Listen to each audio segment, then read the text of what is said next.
It's been a few days since this episode aired, but I've just been really busy with finals and haven't been able to get around to doing this vlog. But this is the only light in the darkness. Oh, by the way, in case you didn't notice, I didn't start the video by saying, "Hey guys, this is JStars36 here," because I figure you guys know who I am and I don't need to do that. So anyway, back to what I was saying. So this is the only light in the darkness. This is the episode where Ward has come back to the S.H.I.E.L.D. safe house to take out the agents of S.H.I.E.L.D. and also to get access to the data on S.H.I.E.L.D., which Skye has safely encrypted, and put a device on the thing so that way if anyone tries to get at it,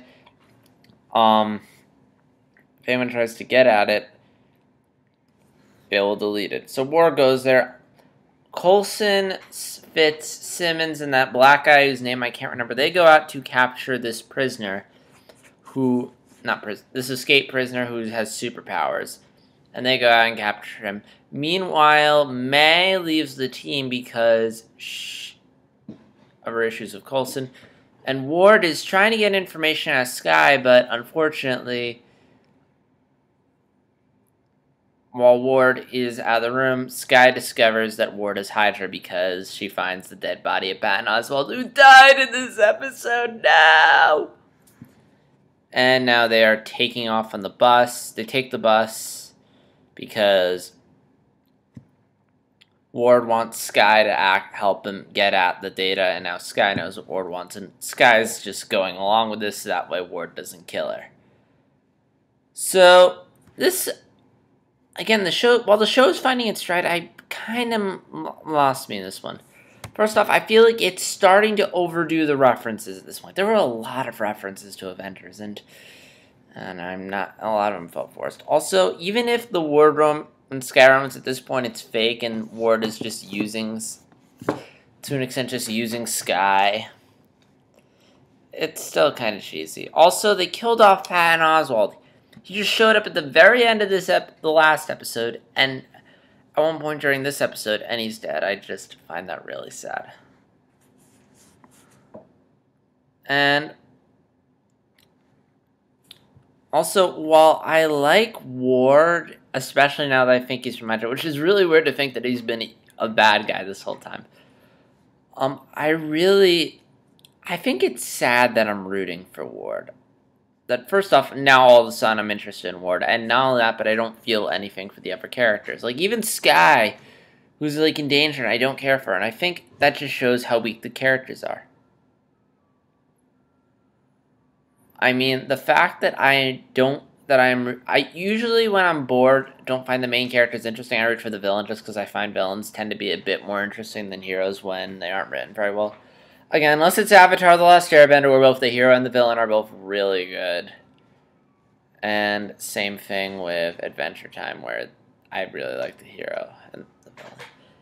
But yeah, it's just... I don't care for these characters. Again, Ward is interesting now that he's Hydra, and I hope he stays that way. They're probably going to do some really cheesy thing where he has a change of heart because of his feelings for Skye, and I'll be like, fuck you, Agents of S.H.I.E.L.D., that's stupid. So yeah. Also, they killed off Patton Oswalt in this episode, which makes me sad because Patton Oswalt is awesome, and I don't think... Please bring him back. I mean, Coulson came back from the dead. Loki's come back. They fake killed Loki twice. Please let Patton Oswalt be alive. Oh, well. Well, we have Maria Hill coming back, and the agent who no one knows what she does. Viewer-wise, and people in S.H.I.E.L.D. know who she is, but most viewers probably don't know or care. So yeah, but there was some fun stuff. I like the side plot of them, Coulson and his team tracking down the villain.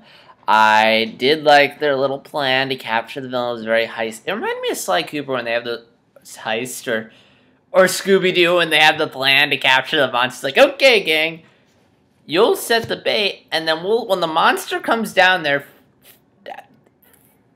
me and Daphne will turn on the lights. Shaggy and Scooby, you guys need to lure the monster. That was just so Scooby-Doo, and then the trap goes wrong, and they have to improvise. That was just so Scooby-Doo.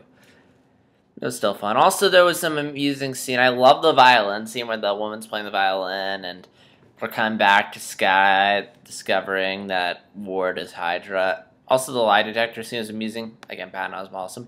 And I also like the ending. I'm curious. We get to meet May's mom, or that she was with S.H.I.E.L.D. I'm curious where they're going to go with that. And yeah, I don't have much to say other than that. We're nearing the end. I'm curious where they're going to go. Are they going to wrap it all up here, or are they going to leave it open to another season? Kind of hope they don't, because if it ends on a cliffhanger and the show doesn't get renewed, then you're like Alcatraz, where it's like, what the fuck?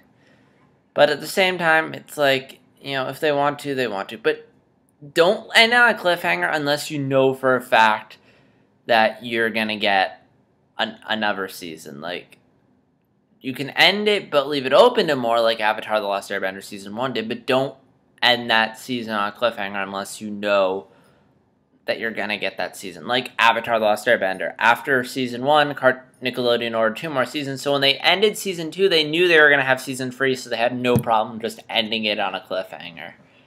And I'm sorry if I just spoiled Last Airbender for anyone, but that show's been out for almost 10 years now.